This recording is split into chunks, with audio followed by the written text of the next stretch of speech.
Leitura em áudios do livro Campo de Batalha da Mente, Vencendo a Batalha em Sua Mente, de Joyce Meyer, pela Belo Publicações, capítulo 6, Espíritos Aprisionadores da Mente. Não andeis ansiosos de coisa alguma, em tudo, porém, sejam conhecidas diante de Deus as vossas petições, pela oração e pela súplica com ações de graças, e a paz de Deus, que excede todo entendimento, guardará o vosso coração e a vossa mente em Cristo Jesus. Filipenses capítulo 4, versículos 6 e 7. Na minha caminhada com Deus, certa vez, estava achando difícil acreditar em algumas coisas. Eu não entendia o que estava errado comigo e, como consequência disso, fiquei confusa. A descrença parecia estar crescendo a grande velocidade. Comecei a questionar meu chamado. Pensei que estava perdendo a visão que Deus me havia dado para o ministério. Eu estava infeliz. A descrença produz infelicidade. Por 2 dias consecutivos ouvi esta frase vindo do meu espírito: Espíritos aprisionadores da mente. No primeiro dia, não pensei muito sobre isso. Entretanto, no segundo dia, quando comecei o momento de intercessão, ouvi pela quarta ou pela quinta vez: Espíritos aprisionadores da mente. Eu sabia, por causa de todas as pessoas a quem eu havia ministrado, que multidões de crentes têm problemas com a mente. Pensei que o Espírito estava me direcionando para orar pelo corpo de Cristo contra um espírito chamado aprisionador da mente. Então comecei a orar e a interceder contra espíritos aprisionadores da mente em nome de Jesus. Depois de apenas poucos minutos de oração, senti uma tremenda libertação vir à minha própria mente. Foi muito dramático. Liberta dos espíritos aprisionadores da mente. Quase toda a libertação que Deus me tem dado tem sido progressiva e aconteceu por meio da crença e confissão da palavra de Deus.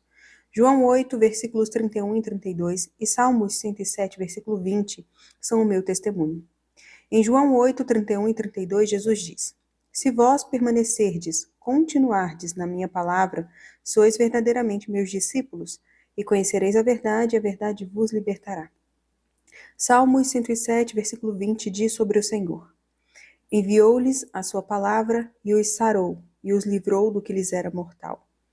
Mas desta vez eu sentia e sabia imediatamente que alguma coisa havia acontecido na minha mente.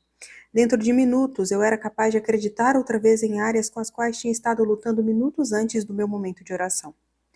Vou lhe dar um exemplo. Antes de ter sido atacada por demônios aprisionadores da mente, eu acreditava que, de acordo com a palavra de Deus, o fato de que eu era uma mulher de Fenton, Missouri, a quem ninguém conhecia, não faria nenhuma diferença em minha vida ou ministério. Gálatas 3:28.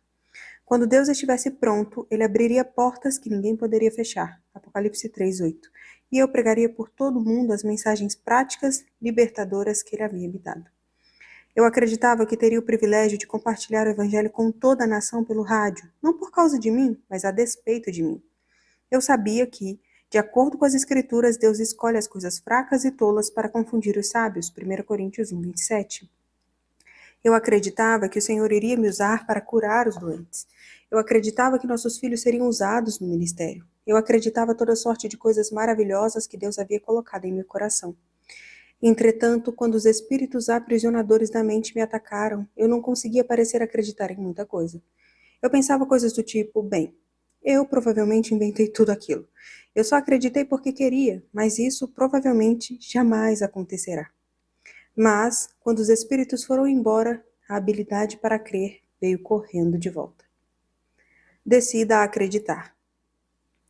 Também o Espírito Santo, semelhantemente, nos assiste em nossa fraqueza, porque não sabemos orar como convém. Não sabemos que oração oferecer, nem como oferecê-la de forma válida.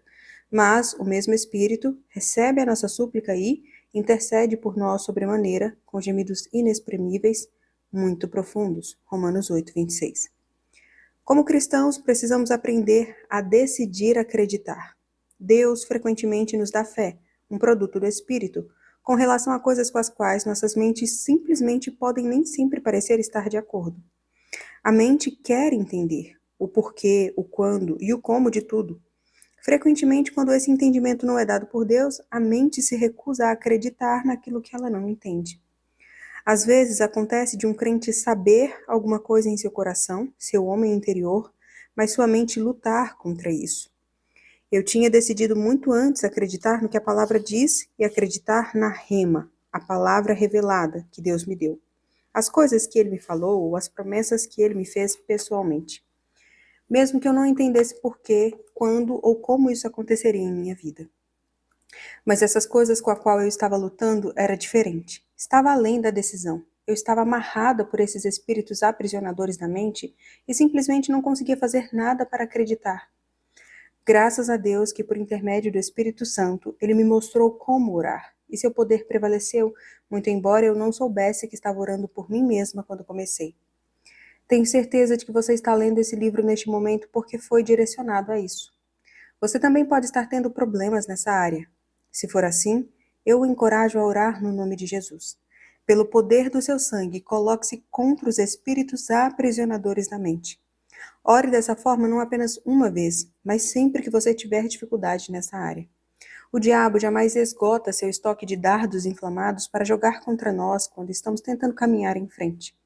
Levante seu escudo da fé e lembre-se de Tiago 1, versículos 2 a 8, que nos ensina que podemos pedir sabedoria a Deus nas provações e Ele nos dará e nos mostrará o que fazer. Eu tinha um problema, um dardo inflamado que não tinha encontrado antes, mas Deus me mostrou como orar e fui liberta. Você será também.